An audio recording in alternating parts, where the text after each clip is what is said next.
Murdoch wakes up in a bathtub with no memory at all. He has no idea who he is or how he got there. As he walks downstairs, he accidentally knocks over a fish tank and calmly places the fish into the water in the tub, as if he is just trying to fix one small problem in a world that already feels wrong. While getting dressed, he finds a card with the words Shell Beach written on it. Moments later, he receives a phone call from a man claiming to be a doctor. The caller, Dr. Schreiber, explains that Murdoch's memories have been erased by people who have been experimenting on him. Before Murdoch can even process that shocking claim, he discovers the body of a dead woman in the room. Terrified, he runs. He heads down to the lobby and notices something even stranger. Every clock reads 12. Everyone around him is completely unconscious. He is the only one still awake. Then suddenly the clocks move again, and everyone wakes up at the same time as if nothing happened. Something is clearly wrong here. Welcome to the Dark City. The motel clerk casually tells him that he has been staying there for 3 weeks. Looking at the guest book, he finally learns his name is J. Murdoch. As he walks through the streets, he tries to guess what the J stands for. After a moment, it comes back to him. John. His name is John Murdoch. Meanwhile, we are taken to a nightclub where a beautiful singer named Emma performs. She is Murdoch's wife. She is told that someone wants to see her, and it turns out to be Dr. Schreiber, the same man who called Murdoch earlier. The doctor explains that he has been treating Murdoch for anxiety and emotional distress related to problems in his marriage. He also mentions that Murdoch has experienced episodes of memory loss and mild delusions. Before leaving, he asks Emma to contact him immediately if Murdoch shows up. Back at the crime scene where Murdoch first woke up, Inspector Frank begins investigating the murder. Piece by piece, the evidence seems to point directly at Murdoch. Emma is brought in for questioning, but she refuses to believe her husband could kill anyone. The shock only grows when the inspector reveals that this is not just one victim, but 6 women. Overwhelmed, Emma leaves. Still confused and desperate, Murdoch wanders the city and meets a woman who helps him avoid 2 officers who are suspicious of him. She brings him to her apartment, assuming he is a wealthy client. But when things begin to go further, Murdoch quickly backs away and leaves. Something about all of this feels wrong, and he is not interested in pretending otherwise. The only clue he has is that card with the words Shell Beach. He believes that place might hold the answers to who he is and what has happened to him. When he spots a large billboard advertising Shell Beach, he climbs up toward it, hoping that at the top he might finally find the truth. Out of nowhere, several pale men dressed entirely in black appear in front of Murdoch. When he demands to know who they are, they calmly turn the question back on him, asking who he is instead. One of them raises his hand and attempts to put Murdoch to sleep through some kind of hypnotic command. But something goes very wrong for them. The hypnosis does not work. Murdoch remains fully awake, fully aware, and the pale men are clearly stunned. Then something even more shocking happens. Murdoch discovers that he can move things with his mind. It is not a trick or an illusion. It is real. The structure the pale men are standing on suddenly collapses under the force of his thoughts, sending them crashing down. One of them dies in the fall.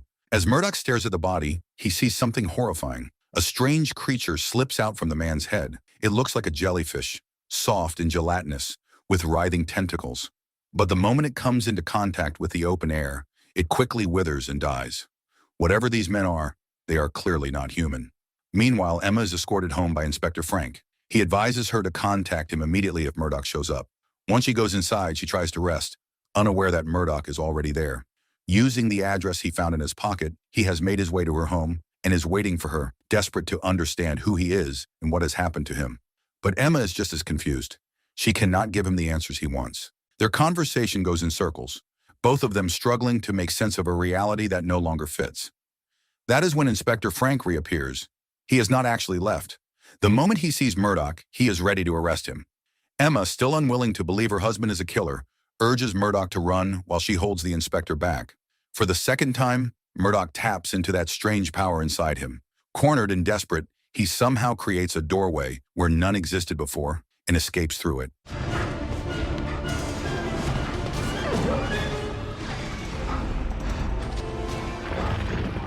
He flees in a taxi and asks the driver about Shell Beach. The driver confidently says he knows the place. But when Murdoch asks for directions, the driver suddenly cannot remember how to get there. He insists he has no idea which way it is. Once he feels he has put enough distance between himself and the inspector, Murdoch steps out of the taxi and studies the card again. On the back, he notices a name, Carl Harris. He heads to a nearby phone booth and looks up the name in the directory, finding both an address and confirmation that the man exists.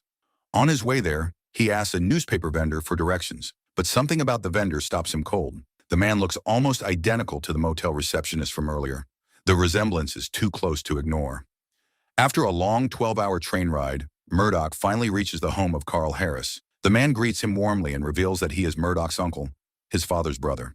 Uncle Carl shows him childhood photographs, including one where young Murdoch has a burn scar on his arm. He explains that Murdoch was injured in a fire years ago, but when Murdoch checks his own arm, there is no scar, not even a mark. At that moment, the photos feel less like memories and more like fabrications. Ever since Murdoch woke up in that bathtub, nothing has made sense. The clock's freezing at 12 while the entire city falls asleep. The pale men dressed in black, who seem to appear out of nowhere. The strange telekinetic power that suddenly awakened inside him. Even the newspaper vendor who looks exactly like the motel receptionist. And then there is something even stranger. The sun never rises. Murdoch has been awake for more than 24 hours, yet daylight never comes. The sky remains dark, as if the city exists outside of time.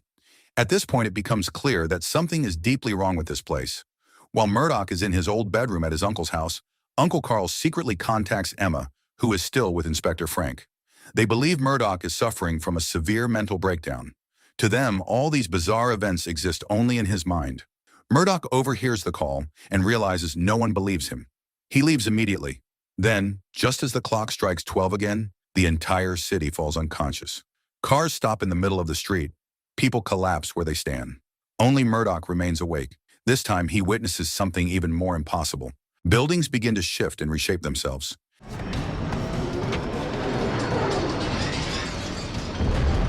Entire streets transform, as if the world is being remodeled in real time. The city moves like a living machine, and reality itself feels artificial. The pale men return, this time determined to kill him.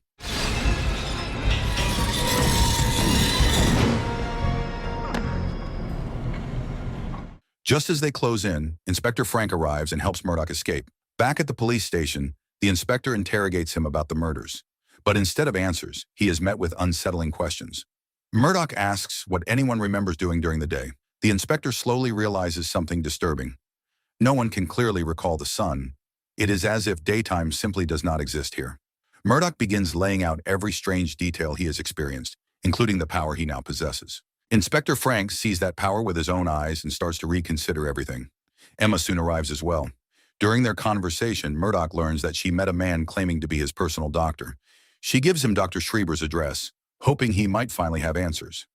After witnessing Murdoch's abilities firsthand, Inspector Frank agrees to help. For the first time, someone else begins to believe him. When Murdoch finally meets Dr. Schreiber, the doctor wastes no time. He reveals that Murdoch is part of an experiment. Not just him, but everyone in the city. They are all test subjects controlled by the Pale Men. If Murdoch truly wants to understand the truth, the doctor says there is only one way. He must inject himself with a serum that will unlock everything. Time is running out, and if he wants answers, he has to act quickly. Just then, Inspector Frank storms in, suspicious that Dr. Schreiber might be working with the Pale Men. Tensions rise, but Murdoch has already made up his mind about one thing. Before anything else, he wants to go to Shell Beach. It is the place everyone claims to know, yet no one can explain how to reach. At the same time, Emma is approached by the Pale Men. They want one thing, to find out where Murdoch has gone. Meanwhile, Murdoch reaches the edge of the land. Along with Inspector Frank and Dr. Schreiber, he boards a small boat, just as the doctor instructed. As they move forward, Dr. Schreiber finally begins to explain how all of this started. It began in darkness. The Pale Men arrived and abducted everyone, bringing them to this place. They are not human. They are a dying alien race. The bodies we see are only shells, human corpses they use as vessels. Their true form is something fragile and jelly-like, almost like a floating sea creature with tentacles. The city itself is part of their experiment. Every person inside it is a test subject. The aliens constantly mix and rearrange memories, trying to understand what makes humans unique. One day, Inspector Frank might be a detective. On another, he could be someone completely different. The newspaper vendor who looked like the motel receptionist was not a coincidence. It was the same man, just with new memories implanted. These aliens possess powerful telekinetic abilities. They can reshape buildings, put the entire population to sleep, and even lift themselves into the air. Every night at 12, deep underground, they combine their powers to restructure the city in seconds. Streets change. Lives reset, identities shift. But why are they doing this? Dr. Schreiber reveals that the alien race is dying. Their jelly-like bodies are extremely vulnerable, especially to oxygen. Murdoch has already seen proof of that when one of them perished after being exposed to open air. The experiment is their attempt to survive. They believe that memory is the essence of the human soul. Humans can adapt, evolve, and reinvent themselves depending on circumstances. The aliens want to understand that ability. They want to learn how humans think, how they endure, how they change. So every night at 12, they create new scenarios and swap memories again. In other words, everyone in the city has lived countless different lives without ever realizing it. Out of all the humans, Dr. Schreiber was chosen to assist them. The aliens needed at least one human mind to help interpret other human minds. But even he does not remember who he originally was. His past was erased before he became part of their operation. As for Murdoch, something unexpected happened. After having his life rewritten hundreds of times, his brain began to evolve. Somehow he developed telekinetic abilities just like the aliens. When they discovered this, he became a threat. To them, Murdoch is no longer just a test subject. He is a danger to the entire experiment, and possibly to their survival as a species. The three of them continue their journey until they finally reach the end of the road. From there, Murdoch has to walk alone through a narrow passage. At the end, he finds a door and believes that on the other side must be Shell Beach. But when he opens it, he is met with something completely unexpected. Instead of an ocean, there is only a massive poster pasted against a solid wall. Shell Beach is nothing more than an illusion. Determined to know what lies beyond it, Murdoch and Inspector Frank begin tearing down the wall, even though Dr. Schreiber tries to stop them. When the barrier finally gives way, the truth is revealed. Outside the city is not a coastline, it is outer space. The city is not a city at all. It is a spacecraft drifting through the void. At that moment, the aliens appear, bringing Emma with them. A violent clash erupts, sending the inspector and one of the aliens crashing through the wall and beyond the protective shield of the city.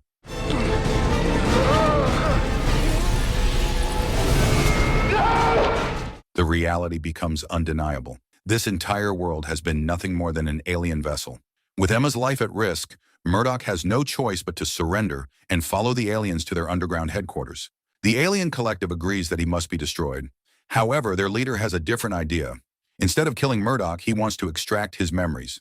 To them, Murdoch represents the ultimate success of their experiment, a human who evolved, a mind that adapted beyond expectation. The leader believes his memories might hold the key to saving their dying species. Dr. Schreiber is ordered to remove Murdoch's memories and replace them with new ones. But there is something the aliens underestimated. Humans have a unique ability. They can deceive. Secretly, Dr. Schreiber has created a serum containing hundreds of memories. Once injected, it can make a person feel as if they have lived an entirely different life. More importantly, this particular serum contains knowledge about telekinesis and how to strengthen it. When Murdoch is injected, everything changes. He breaks free effortlessly and engages in a direct battle with the alien leader. Their powers collide, forming an enormous surge of energy that destroys the alien headquarters and tears through the surface of the city above. The fight continues high above the city. Murdoch now hovers in the air with complete control. The alien leader strikes back, but in the end, he is overpowered and killed in a brutal defeat.